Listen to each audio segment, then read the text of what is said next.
Salam, selamat siang sahabat terkasih. Di tengah aktivitas dan kesibukan hari ini, ada satu pertanyaan penting yang perlu kita renungkan. Apakah kita masih peka mendengar suara Tuhan?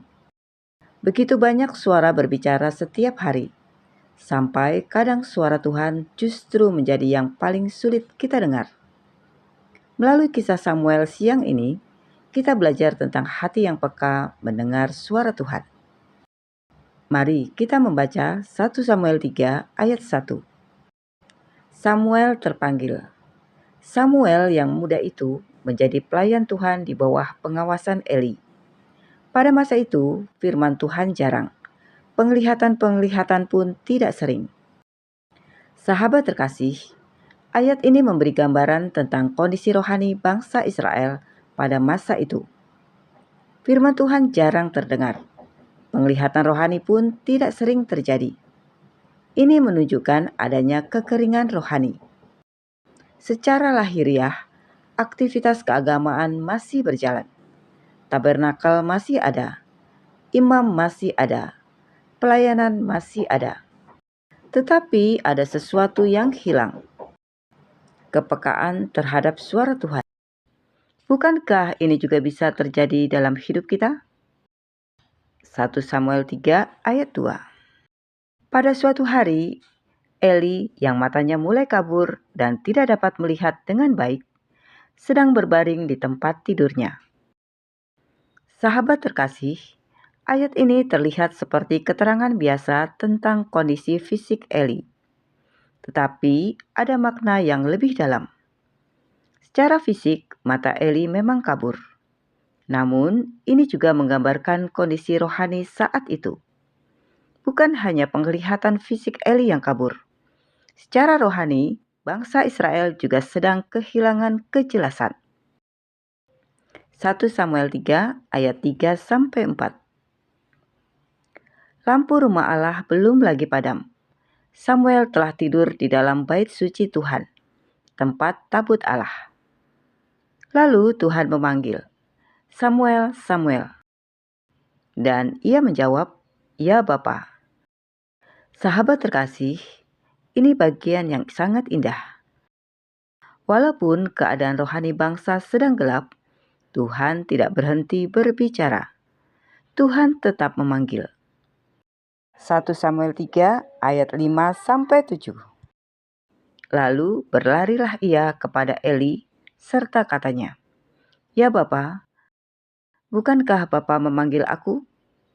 Tetapi Eli berkata, "Aku tidak memanggil, tidurlah kembali." Lalu pergilah ia tidur. Dan Tuhan memanggil Samuel sekali lagi. Samuel pun bangunlah lalu pergi mendapatkan Eli serta berkata, "Ya Bapa, bukankah Bapa memanggil aku?"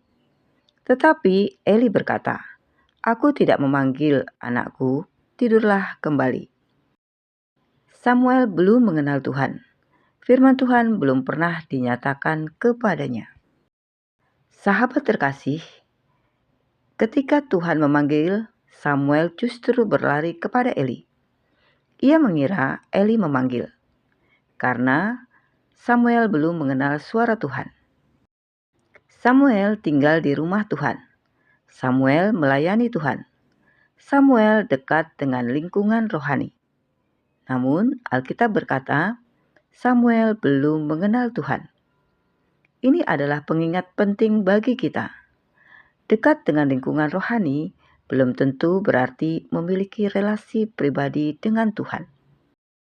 1 Samuel 3 ayat 8-9. Dan Tuhan memanggil Samuel sekali lagi untuk ketiga kalinya. Ia pun bangunlah, lalu pergi mendapatkan Eli serta katanya, "Ya Bapa, bukankah Bapa memanggil aku?" Lalu mengertilah Eli bahwa Tuhanlah yang memanggil anak itu. Lalu berkatalah Eli kepada Samuel, "Pergilah tidur dan apabila ia memanggil engkau, katakanlah, berbicaralah Tuhan, sebab hambamu ini mendengar." Maka pergilah Samuel dan tidurlah ia di tempat tidurnya. Sahabat terkasih, Akhirnya Eli memahami bahwa Tuhan sedang memanggil Samuel. Lalu Eli memberi arahan, "Jika ia memanggil engkau, haruslah kau katakan, 'Berbicaralah Tuhan, sebab hamba-Mu ini mendengar.'" Tuhan sering memakai orang yang lebih dewasa rohani untuk menolong kita bertumbuh. Karena itu, penting memiliki mentor rohani. Seseorang yang bisa menolong kita mengenali suara Tuhan dengan benar. Kerendahan hati untuk belajar adalah bagian dari pertumbuhan rohani. 1 Samuel 3 ayat 10.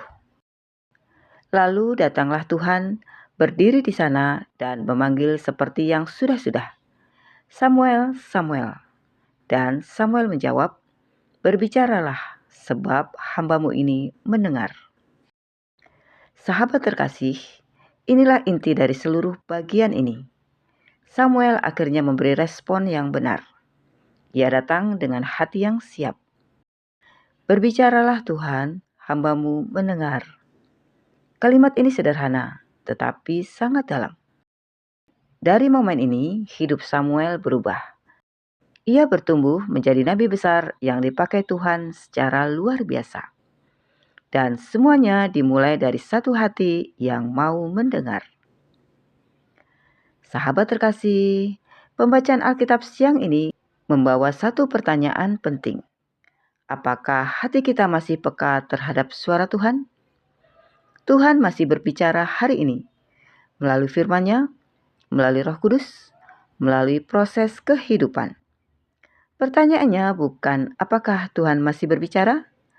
Pertanyaannya adalah, apakah kita masih mau mendengar? Biarlah respon Samuel menjadi doa kita siang ini. Berbicaralah Tuhan, sebab hamba-Mu ini mendengar. Sahabat terkasih, mari kita berdoa bersama. Bapa yang Maha Baik, terima kasih untuk firman-Mu siang ini.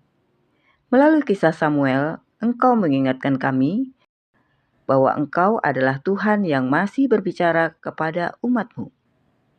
Ampuni kami karena seringkali kami terlalu sibuk, terlalu bising, atau terlalu penuh dengan kekhawatiran, sehingga kami kehilangan kepekaan untuk mendengar suara-Mu. Tolong lembutkan hati kami, tajamkan mata rohani kami, ajari kami untuk peka terhadap setiap tuntunan-Mu. Biarlah hati kami memiliki kerinduan seperti Samuel. Di dalam nama Tuhan Yesus Kristus, kami berdoa dan mengucap syukur. Amin. Sahabat terkasih, di tengah dunia yang penuh dengan suara, masih ada satu suara yang paling penting untuk didengar, yaitu suara Tuhan. Sampai jumpa di pembacaan Alkitab berikutnya. Selamat beraktivitas. Tuhan Yesus memberkati.